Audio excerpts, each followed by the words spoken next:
Look at all these eager beavers here first thing in the morning.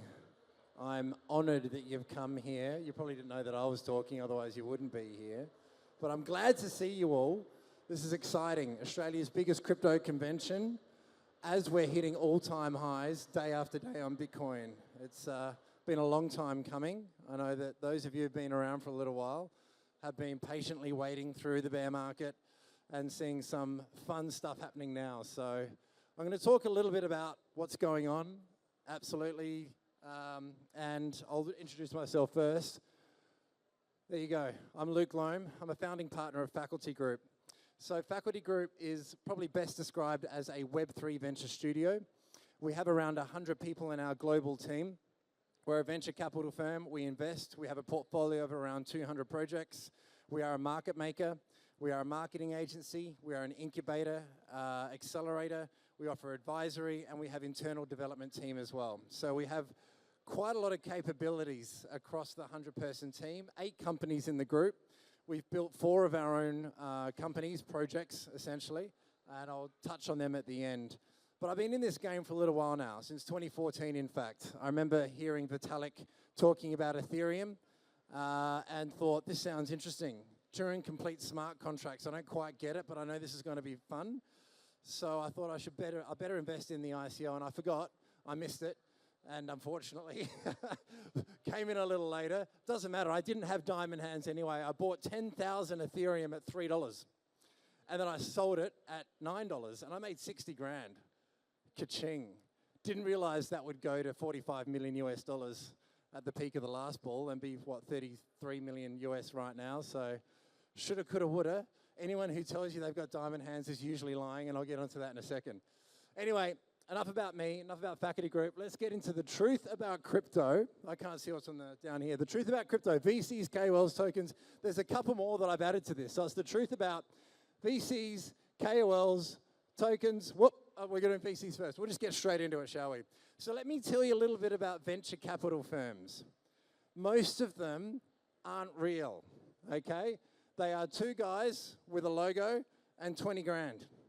And they're pretending to be a VC so they can get access to these projects. That is the reality. What else? If you want to be a VC, it's very easy. And even if you don't have 20 grand, syndicate. All you got to do is get a few of your friends together, put in a couple of grand each, slap on a logo, and now you're a VC. But they're called syndicates. All right, there's a lot of them parading themselves off as being fully regulated venture capital firms when in fact they're actually not. The place is full of it. All right, so they are not diamond hands. How do I know this? Well, I've raised about 45, 50 million US dollars over the past 5 years for various projects that we've invested in, that we've incubated, that we've built. And we've raised money from a lot of these VCs as well.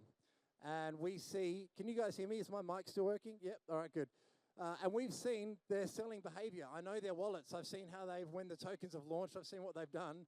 And they're turbo dumpers, a lot of them, not all of them. Some of them are okay. Some of them are pretty good, but a lot of them will exit as quickly as they possibly can and use retail as exit liquidity. That's reality. Most of these VCs are not regulated because they're not real venture capital firms. That means they don't have to write reports. They don't have to report what they're doing to anyone. So everything's behind a very opaque, smoky kind of backdrop there, which means they can kind of get away with what they want. Now, the big guys, your Panteras, your A16s, your Multicoins, obviously, these guys have a different model. They are fully regulated. We are fully regulated. We have to report what we're doing. And there is a different structure there. But they have what's called a 2 and 20, usually. It's a 2% management fee, 20% performance fee. So even if the fund doesn't make money, they're still making money. And their job is just to deploy that capital. It's a different approach. We won't get into too much about that. But the reality here is that most of these VCs don't really add any value. A lot of projects, and if any of you are founders or you're thinking about starting your own crypto project, don't think you need to fill up your cap table with VCs because they're going to be really useful. They generally aren't. They will pretend that they are. They'll say they'll do a lot for you, and they won't. Because that's just the sad reality of the game we play in. There's a lot of people pretending to be something they're not. We'll get into more of that. There's a lot more of this coming. I'm just telling you the truth. I told you I'll tell you the truth. I'm going to tell you the truth. So what else? Here's something that's interesting for you guys. Most have overinvested in the last 18 months. Now, this bull market we're in now, it's not just a couple of months old. It's over 12 months old. It started back in November last year. Bitcoin ran up through to March. Everyone thought that was the start of the ball. Everyone started deploying aggressively. VCs, influencers, strategic investors, anyone with money who got access to private sales threw a lot of their money into the market back then. It was a fake out. Okay, we hit March. Bitcoin hit 65,000 US roughly, and then it came back down. It's been crabbing sideways and down and up and hasn't really shown what it's doing for a while until recently Trump got in and things are away again. But so this really technically is more than a year for the bull market. So you need to understand one thing, it's going to be shorter than you expect. This is not going to run forever, so make sure I'll get to that in a minute as well. But because a lot of these VCs over-invested, they're illiquid, they don't have much money, and they want to get that liquidity as soon as possible. What has also happened is there's been a delay in projects launching.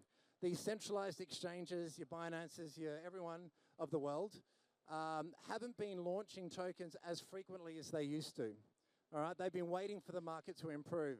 There is a backlog of hundreds, if not thousands, of projects that are waiting to launch their token. And all these VCs have had their liquidity locked up for a year, and they want to get out. So what's going to happen, the first thing that happens when that token gets unlocked is it's going to get dumped. That's just going to happen. So if you are going to invest in any new projects that are launching, just be very careful because there's going to be a lot of volatility early on. And a lot of these VCs are looking to exit pretty quickly.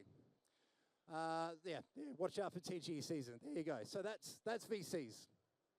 Let's talk about influencers.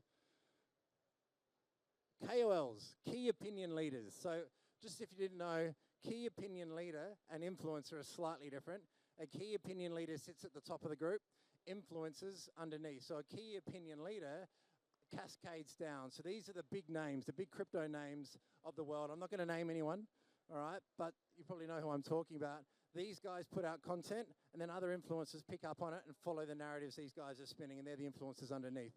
These guys are really important in crypto because crypto is all about community. It's about getting people on board, and influencers are able to promote and to share the information necessary. Many are broke, all right? This is reality. A lot of these guys are all smoke and mirrors. I know this for a fact. We have a private Telegram group that we've run for about 5 years now. It has 350 leading influencers in it. I've been dealing with these guys on a daily basis for years now, and I can tell you that some of these guys have very little money. Why? Because when they're presented with a really good opportunity to invest before everyone else does, which they always do, some of them ask for tiny, tiny tickets because that's all they've got. Other big names have plenty of money. So this is not for everyone, but just be wary that there are a lot of people there that are putting on a facade and pretending that they are something that they're not. And a lot of these guys are actually earning more from promotion than they are from their crypto and their trading because they're actually not very good traders. They're following narratives. They're a bit too scared to get in. There's two ways that influencers get involved in projects.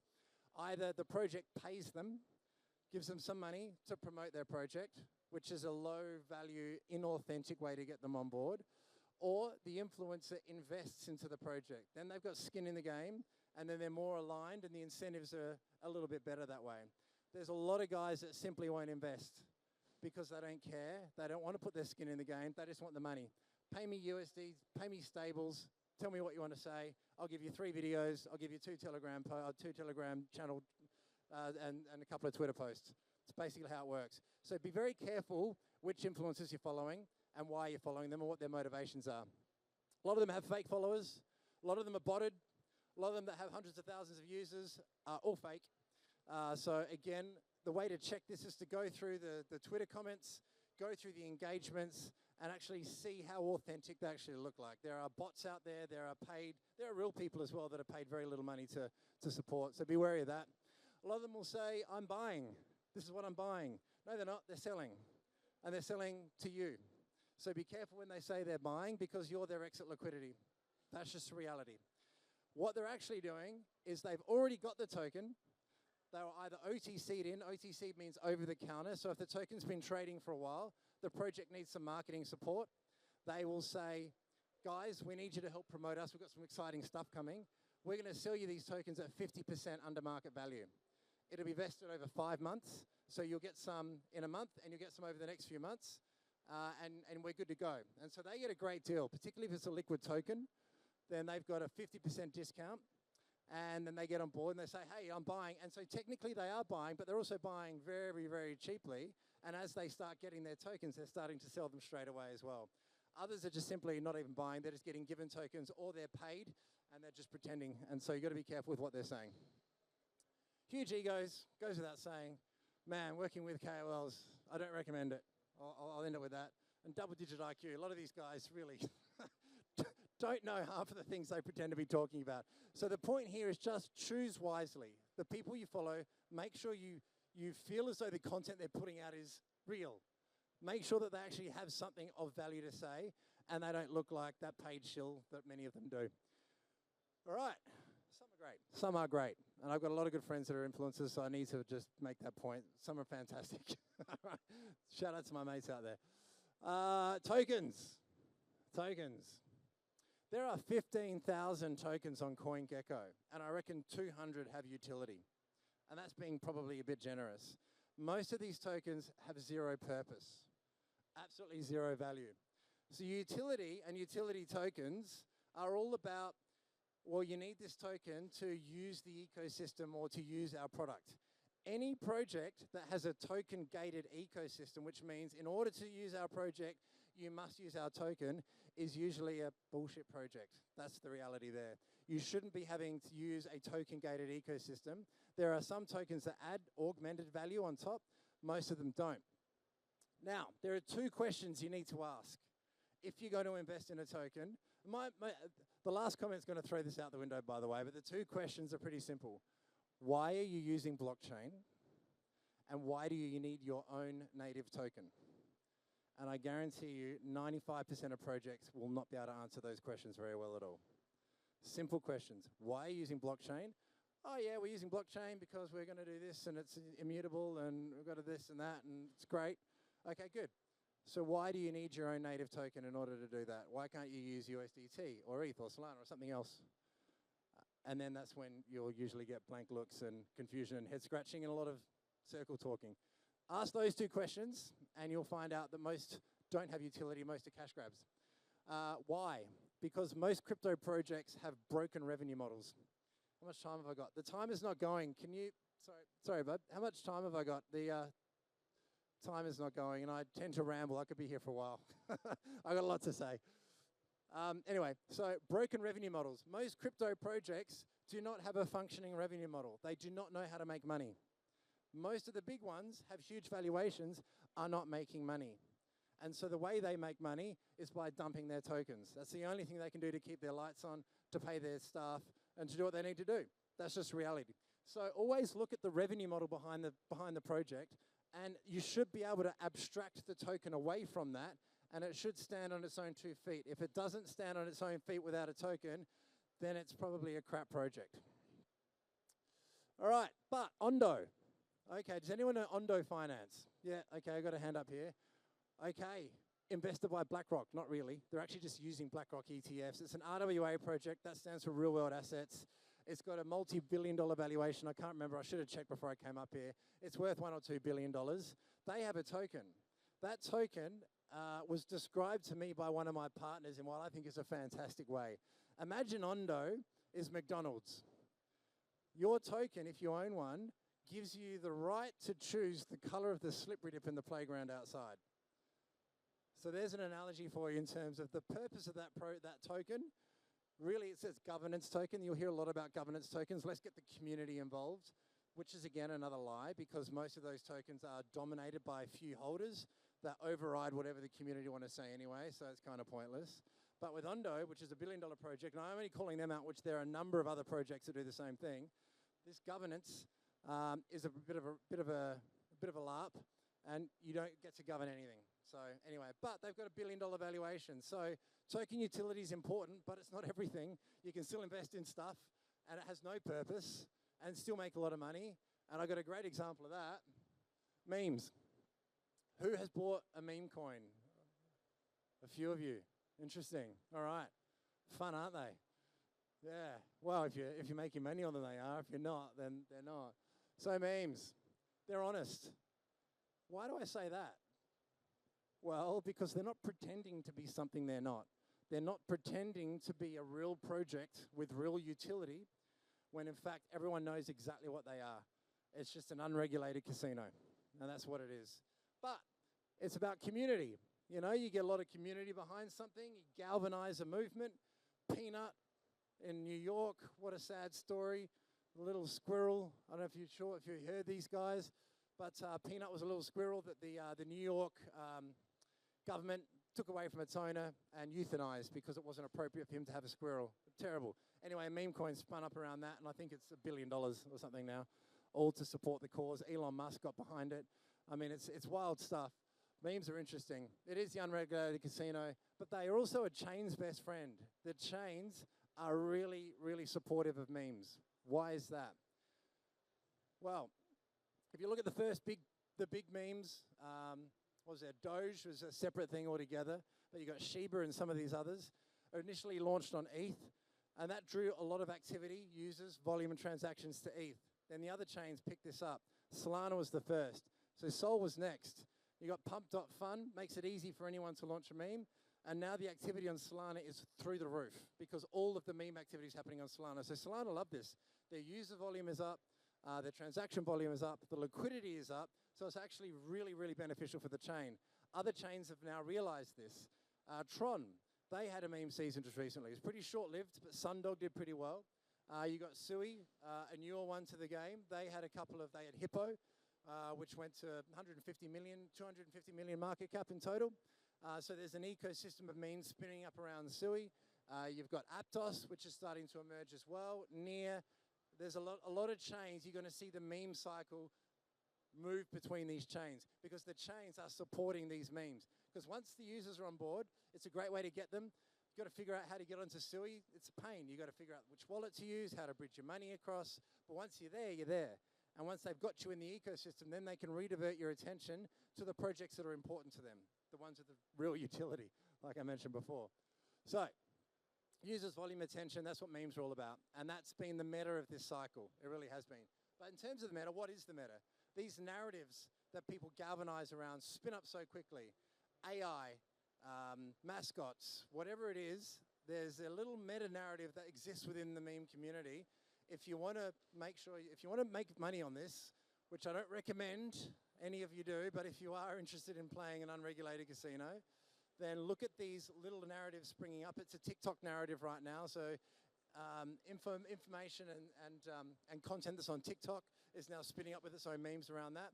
Look at the little meta narratives and then jump on quickly and early, and then get out quickly and early. And then spread it around. Make sure you don't go too heavy into one, because most of them will lose. One of them might win and offset that loss. All right, approaching the end. Surviving the ball. Surviving the ball. Lies. Oh no, hang on. I think that was a misplaced slide. Lies. I'm gonna skip through this pretty quickly because you guys know the place is full of Ponzi's, hacks, rugs. Don't rely on VCs to do the DD for you. Please don't rely on VCs to do the DD for you because, again, most of them don't do very good DD. DD stands for due diligence. That's the research into the project to establish the bona fides of the project to make sure that it's actually legitimate and it's real. What a lot of people do is they look for what I call logo porn, which is essentially you see a project, you see all the VCs that have invested in, and you go, oh, it must be good. Well, I'm going to invest in this. Just be careful, because remember, a lot of these VCs aren't even real. A lot of them are 3-man, 2-man outfits. Some of them are big, some of them are good. So make sure you separate the good from the bad. But don't rely on them for them. Do learn your own operational security, because now that the market is pumping again, the scammers are rife. They're everywhere. Don't click on any links. It's simple stuff. Make sure that you are triple checking the validity of sources. Someone approaches you on LinkedIn, their profile could be fake. I get hit up all the time by fake people. I get hit up all the time on Telegram by people with fake accounts, by projects that are not real. Do your homework. Make sure you triple check, because it's really important. And make sure you have one password or something else like that. Don't use the same password across all your devices. Don't use the same password for your wallets if you've got different wallets, because if one gets done, they'll all get done. You'll lose the lot. Question everything. Don't follow blindly. Think. Do your own research. Trust your gut as well. If something doesn't feel right, we've all got reasonably good sort of spidey senses. Trust your gut. If it doesn't feel right, step out, okay? Now we're into surviving the bull, I think. Are we? Survive. Don't round trip. What does that mean? Don't buy low, watch it go up, get excited, keep it in there, and watch it go down. Because it will go down. I guarantee you. Bitcoin, everything will go down. How much? I don't know. How much further will it go up? I don't know. I'm not going to tell you. I'm not going to make any price predictions. But DCA out. DCA means dollar cost average. So just sell little bits as it's going up. Okay, don't wait for the top because you don't know when that's going to come. And it could be in as little as 3 or 4 months. It could be 2 years away, but it could be very soon. We don't know. Anything could happen. Things could go wild. We got Trump over in the States. Things are going to get wild for the next few years. That's positive usually for crypto. Obviously, the Strategic Bitcoin Reserve, he's doing a lot of good stuff. Gary Gensler's just got fired, head of the SEC. That's a win. But just don't ride it all the way up and all the way down, please. I've done it before. It's not fun. And again, this bull market could be shorter than you think. All right, so just prepare for this potentially being shorter. And we are 12 months into it already. This is not 2 months old. This is not since Trump has been in. That's when it's starting to top file up. Like it's been up, down, and then now it's taking off. It'll be volatile, but it's been longer than you think already. And usually it's a 2-year cycle. So at most we might have 12 months. We might only have a few months. And remember, all those VCs, all these projects are going to be launching over the next few months. You'll see it. All the exchanges will have 1 million projects launching sort of coming December, January through March. They're going to be dumped to bejesus. All right, so just be careful with that as well. Exit to BRICS or RWA. At some point, get out of crypto. All right, get out of crypto. Don't keep it all in there. If you make enough money, buy a house. All right, you can touch it, you can see it, it's real. Honestly, do that. If you want to keep it in crypto, you can. Move it into RWA, real world assets. So basically what that means, you exit to stable coins, USDT, USDC. That way you're fixed to the US dollar. USDC, they're both good. They're both all right. USDC is more compliant, I guess, but it doesn't matter which one. And then you want to earn yield on that because if it's just fixed to the US dollar, it's going to depreciate at the same rate the dollar does, okay? So earn yield through RWA projects, not DeFi. Because DeFi, decentralized finance, Aave, Compound, Curve, Gearbox, Morpho, all of these yield-generating platforms, the yield is dependent on the crypto market. If the crypto market goes up, yields go up because crypto people will borrow. Market goes down, yields go down. You'll earn less than treasury rates. You'll earn less than 5%, 2% in the last cycle. RWA, there are some solutions offering 10% plus safely and sustainably, and the money is outside of crypto. You're just using crypto to get into that market. So I'd suggest that. All right, that was bad. Time for a little bit of positive stuff. Don't want to scare you all too much. You're here because we all love and believe crypto, I hope, or maybe you're just learning. Blockchain really, truly is paradigm-shifting technology, and it will change the world in a very meaningful way. Not as fast as what AI is right now, but it is going to be an infrastructure-level system that underpins so many ways that we do business in so many industries. That much is true. And it is also the foundation for Web3, the decentralization of the various industries. IoT, the Internet of Things, everything is going to become more connected. Blockchain is really, really important for that. And AI. The brain that is going to control AI, hopefully will be a decentralized brain, because otherwise Bezos or someone is going to control that brain, and then we've got an overlord ruling us all, and that's not good. We don't want centralized risk, especially with AI. So there is a lot that blockchain is going to do with AI, and this is going to be, the next 5-10 years are going to be wild, truly wild. We're really just starting. And now quick shill, while I'm here, while I've got your attention. If you want to make some money from some tokens that are going to be launching, but you don't get access to the private sales of these tokens, you can stake stablecoins or Ethereum and earn free tokens from projects that are going to be listing and launching soon. And you don't have any risk apart from the money you're putting down. You get that money back, plus you get the free tokens. You're just giving up the yield. So instead of putting your ETH or your stables and earning 5% yield, you earn tokens that are going to be launching soon, which is great for people that don't get access to private sales. Usually the only other way you can do this is through silly quest campaigns, Glimmer, Zeely, Galaxy, where you have to jump through hoops, follow socials, and you might get 25 bucks worth of tokens. This, you can put as much or as little as you want in. 100 grand, 1,000, $100, $1 million, and you'll get airdrop tokens that are coming out soon. It's great. Perk.finance. RWA. Now, I mentioned RWA. Where do you put your money safely? RWA is one. Casu is a very strong project. I'm heading to London tomorrow, and I'm speaking with some of the biggest banks in the world that are potentially going to be getting behind us. I don't want to give too much away. Really exciting project. It's Australian.